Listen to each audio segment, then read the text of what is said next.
நம்ம பிளவுஸுடைய பேக் சைடில் ஒரு நாட் போடுவோம் இல்லையா, அந்த நாட் போடுற ரோப்பை எப்படி ஈஸியாக தச்சு திருப்பலாம் அப்படிங்கிறத இந்த வீடியோவில் பார்க்கலாம்.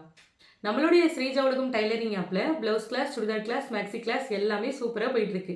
உங்களுக்கும் இதில் ஏதாச்சும் கற்றுக்கணும்னு விருப்பம் இருந்துச்சுன்னா நீங்களும் ஸ்ரீஜா உலகம் டைலரிங் ஆப்பை இன்ஸ்டால் பண்ணி உங்களுக்கு எந்த கிளாஸ் படிக்கணும்னு ஆசையாக இருக்கோ நீங்கள் சேர்ந்து கற்றுக்கலாம். ஸ்கேலில் 1 இன்ச் மார்க் பண்ணி இந்த மாதிரி கிராஸ் பீஸை கட் பண்ணி எடுத்து வச்சுருக்கேன். இந்த கிராஸ் பீஸை இந்த மாதிரி ஜாயின் பண்ணி வச்சுருக்கேன். இப்போ இது எப்படி தைக்கிறேன்னு பாருங்கள். இது வந்து துணியோட ரைட் சைடு, இந்த இடம் வந்து நம்ம தைச்சதுனால இது ராங் சைடு. இப்போது துணியோட ராங் சைடு வெளியே இருக்கணும். இதை உள்ளே மடிக்கிறது வந்து ரைட் சைடு இப்படி உள்ளே போயிடணும். இந்த மாதிரி மடிச்சுட்டு 1/4 இன்ச்சுக்கும் கம்மியாக நம்ம வந்து தையல் போடணும். இந்த மாதிரி ஒரு தையல் போட்டதுக்கப்புறமா அப்படியே திருப்பி இப்போ தையல் போட்டிருக்கோம் இல்லையா, அதுக்கு மேலே இன்னொரு தையல் போடுறோம். டபுள் தையல் போடும்போது நல்லா ஸ்ட்ராங்காக இருக்கும். இந்த மாதிரி டபுள் தையல் போட்டு எடுத்துக்கணும். இப்போ இங்கே தையல் போட்டிருக்கோம் இல்லையா, இதுக்கு பக்கத்தில் ஒரு 1/4 இன்ச்சுக்கும் கம்மியாக நம்ம கட் பண்ணி எடுக்கிறோம். ரொம்ப ஓரமாக கட் பண்ணக்கூடாது, இந்த மாதிரி கட் பண்ணணும். இந்த மாதிரி தச்சு கட் பண்ணி எடுத்ததுக்கப்புறமா உங்ககிட்ட துணி தைக்கிற ஊசி இருக்கும் இல்லையா, அதில் எந்த ஊசி பெருசாக இருக்கோ அதை எடுத்துக்கோங்க.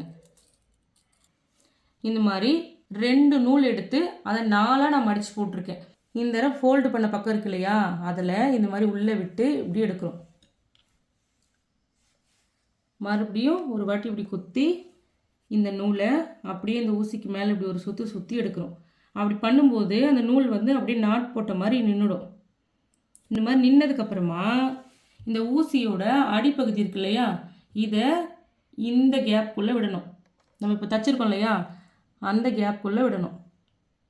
இந்த மாதிரி ஷார்ப்பாக இருக்கிற பக்கம் விடக்கூடாது, அது அங்கங்கே குத்தி நிற்கும். அடிப்பகுதியை தான் விடணும்.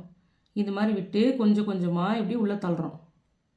தள்ளும்போதே இதை கொஞ்சம் கொஞ்சமாக இப்படி எடுத்து விட்டுட்டே இருக்கும், சுருக்கம் அதிகம் சேராமல்.